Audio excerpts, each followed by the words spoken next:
Welcome to the show. Today we are joined by Seeing Machines CEO Paul McGlone and GM of Aviation Patrick Nolan. Thank you for joining us today. Thank you. Pleasure.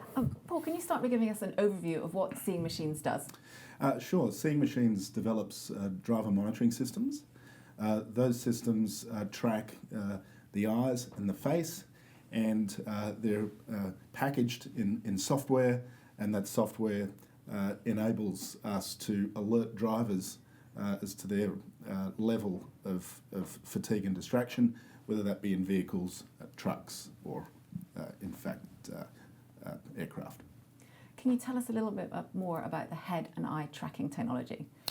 Yes. So our technology is quite sophisticated.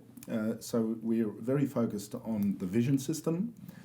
We're very focused on large bodies of naturalistic data that enable us to understand all of the different conditions of the face and the eyes. We use algorithms to convert those pictures into software, and then we embed those software into products that we sell into vehicles and trucks. And what different sectors of industry can your technology be used? Right now we're very focused in transport, but within transport we sell our products into automotive passenger vehicles, into mining trucks and fleet trucks, and more recently into the aviation sector. Right. And Patrick, can you tell us a little bit more about the aviation? Sure. Aviation's it's a great business for us to be in. It's a massive growth industry, and the three key areas that we focus on is in simulators for pilot training, into aircraft to support pilots in their operations, and also into air traffic control, where we're supporting controllers that are sitting in front of a console. There's lots of different applications in terms of the sort of data we can generate, but because it is such a growth industry, there's a significant pilot shortage.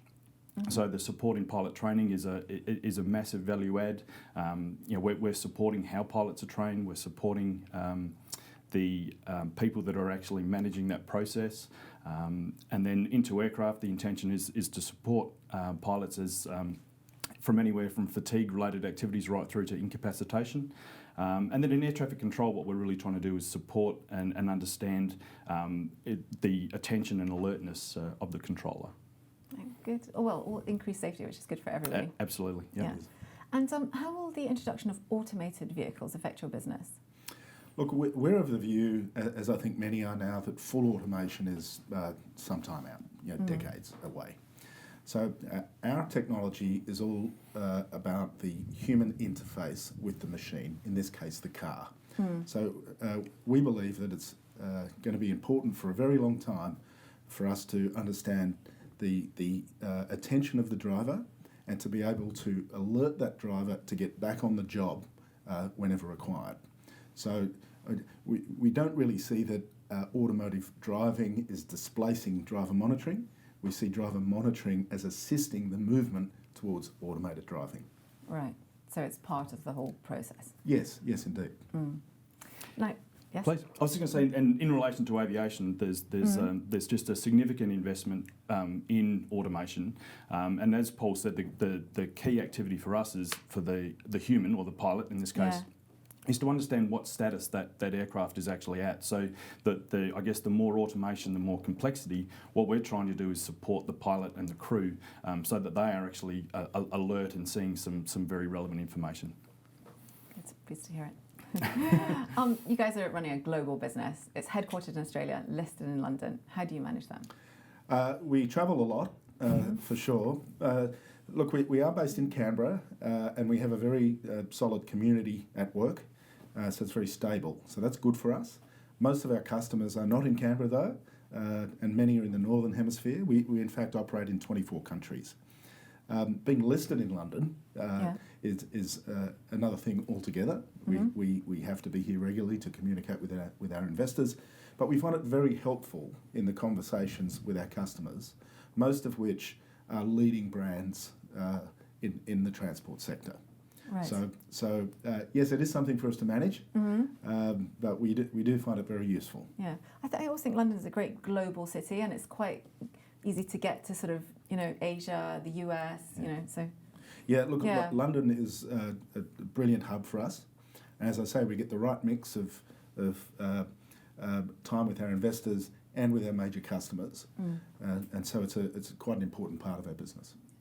Paul, you're quite new to the role. What are you going to be focusing on? Yes, I am. The focus I'm bringing to the business today is really one to focus on profitability and cash generation. We're going to do that by ensuring that on the significant projects that we've already won, primarily in the automotive space, that we're going to deliver in those. Delivery is very important because it leads to retention. We are also very focused on making sure that our team is completely aligned behind those goals. And we are now committed to what I call a balanced portfolio, in that we're in the automotive space, the fleet space, and the aviation space. So we're not a technology company that serves one single market. And I think that level of diversification is very important for us and for our investors, and that's the path I'm driving forward. Thank you. Well, I think diversification is always good. Yes, I think so. Paul, Patrick, thank you very much for joining us today. That's all we've got time for. Thank you. And thank you for watching, and we will be back soon with another show.